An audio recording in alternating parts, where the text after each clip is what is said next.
A week of Labour lies. After months of denial, the Labour Party were forced to admit that their deputy leader, Angela Rayner, was in attendance at a gathering in Durham where Keir Starmer drank beer.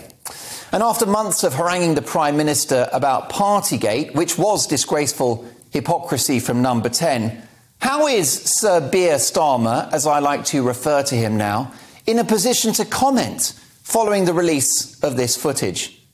I think you'll agree with me, it's damning. Here he is, drinking beer with colleagues during lockdown. Doesn't look like a meeting to me, except maybe an AA one that's gone badly wrong. But it gets worse. Just a week ago, the brilliant Mail on Sunday newspaper, a courageous and well-crafted tablet of truth, was hauled over the coals over a front-page splash created by their political editor, Glenn Owen. The story reported that Angela Rayner, a woman whose legwork is now more famous than Ginger Rogers, flicks her pins in the air and intimately reveals herself, like Sharon Stone in the movie Basic Instinct, in order to distract Boris Johnson at Prime Minister's questions. Let's be honest, Boris Johnson would be distracted by a nun in a habit.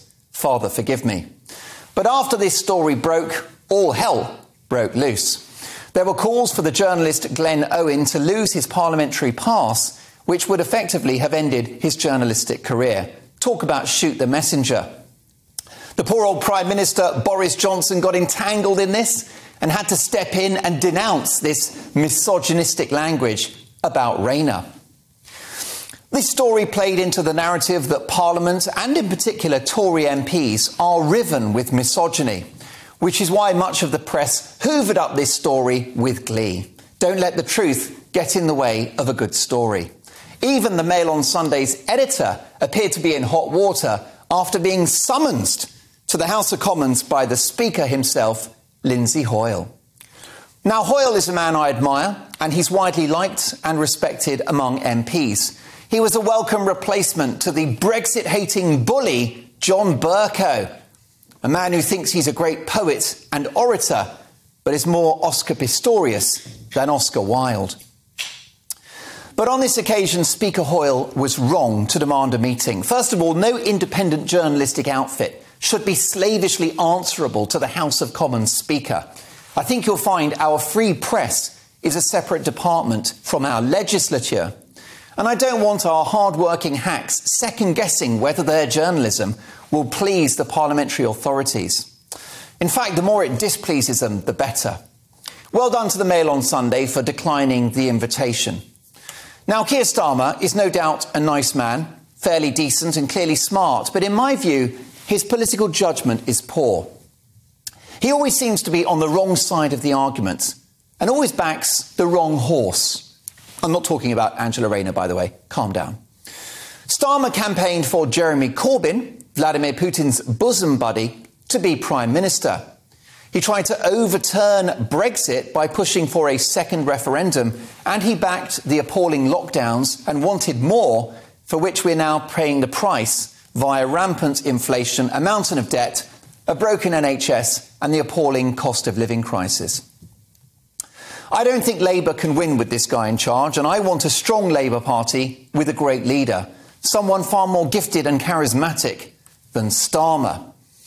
However, it could be the rather more earthy Angela Rayner, but she's got problems. First up, she is an impressive person who left school at 16 with few prospects and a baby in tow.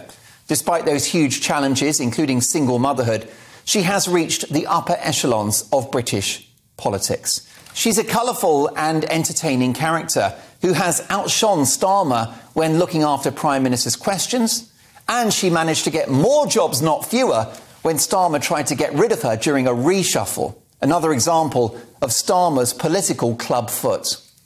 But she is gaffe-prone too. Firstly, by denouncing Conservative MPs as scum, something most of the British public found to be deeply offensive language. And more recently, by concealing her presence at the Beergate party in Durham.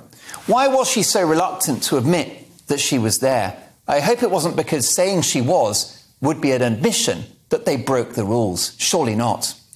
This time, in relation to that story, props to the Mail newspaper for uncovering RAYNER's presence at the Durham Bash, in spite of party denials, by studying her and Labour's social media posts. Painstaking forensic journalism, all in the national public interest. Starmer and RAYNER are, in my view, the worst double act since Johnny Depp and Amber Heard. A real marriage made in hell. They've overlooked the cost of living crisis caused by lockdowns, which they backed, in order to obsess over Partygate. But it seems they like a party just as much. Which takes me to Angela Rayner's ginger growler. It's the part of her anatomy whose bark appears to be worse than its bite. Yes, she condemned the Mail on Sunday for printing this scoop. She said this story coarsens, cheapens and debases our politics, except that she acknowledged this so-called growler strategy in a political podcast in January. In the podcast, Rayner laughed about the Basic Instinct comparisons, joking that it had sparked an internet meme of her crossing and uncrossing her legs. And writing in the paper today, the Mail on Sunday's erstwhile political columnist Dan Hodges has identified 4 MPs, no less, who heard Rayner also telling this story and jokingly referring to her ginger growler, her words, not mine, at the terrace outside of Parliament. Even the pigeons were shocked. I'm so confused. Rayner is outraged by a sexist and offensive story, except that it seems it was her story and her language. And a party spokesman this week said the story was categorically untrue and made up. A week of Labour lies. Now, it's clear that there is a culture of misogyny at the House of Commons, and becoming an MP should be as female-friendly as it is male. But this confected row, constructed on a bed of untruths, deflection and hypocrisy, is the worst kind of fake news. This week, Labour have relinquished the moral high ground with Partygate hypocrisy and Growlergate lies.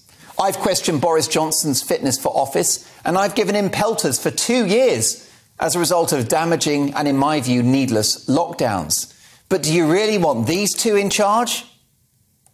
That's a question that will be preying on the minds of voters at the local elections on Thursday and at the next general election, which I believe will be sooner rather than later. It's been a week of own goals for Labour, and that's after a porn-watching Tory MP loses his seat. That takes some doing. All the focus has been on Rayner's seat instead. I believe that the ramifications of this will be lasting. All of Keir Starmer's pious hand-wringing over Partygate now really sticks in the craw, and his holier-than-thou sermons about doing the right thing will fall on deaf ears. The halo has slipped for the Labour Party, and they've vacated the moral high ground. The eager beavers in Her Majesty's opposition have muffed this right up. And Rayner's had a howler with her growler, and it couldn't be fouler.